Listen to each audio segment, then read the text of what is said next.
I still go back and watch that film at least once a year and just think, how did Air do that? You know, like just the whole soundscape of it, how it was so ethereal and feminine and really romantic, but also quite dark. And that's something that I feel that I try and bring into my own work and what I'm always sort of searching for.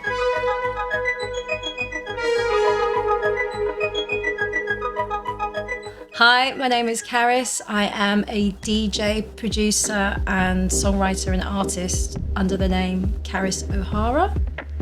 I've got both my father and my stepfather are musicians, so I grew up in a very bohemian household. My father being a saxophone player, and my stepdad being in a NASA jazz band and playing guitar, and you know, just being around musicians all the time, I think it's probably had quite an impact on my work. But especially sort of 90s rave and that sort of space where I think there was a lot of stuff that people didn't really know what they were really doing, and they were just creating new genres and blending things and going, what does this do? We'll just make that record faster, and then creating whole new soundscapes. And I think that's where I draw a lot of my own personal inspiration from.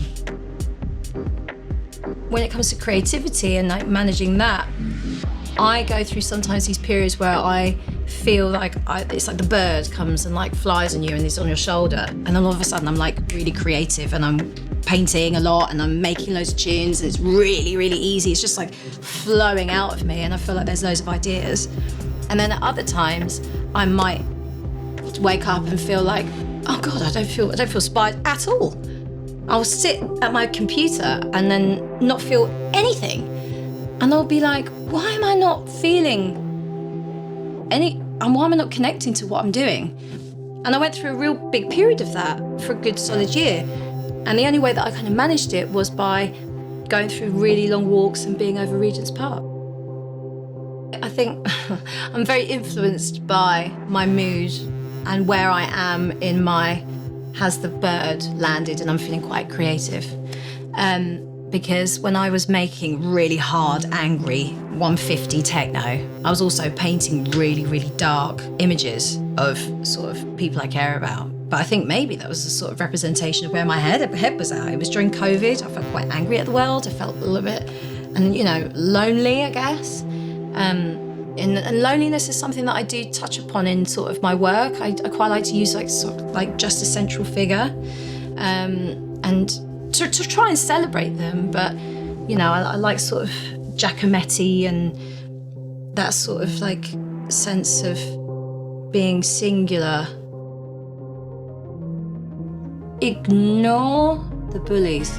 Embrace your uniqueness and just understand that it's okay, and that this is something that will be celebrated at some point. And also just, you know, understand that you will be resilient with whatever comes your way, and embrace it and use it in your art. Just use it. Don't be afraid that you don't have the right equipment. Don't be afraid that you can't get the massive studio to make the big pieces that you will one day create. You can just use what you've got and just create. It's not something that you have to sort of buy and procure.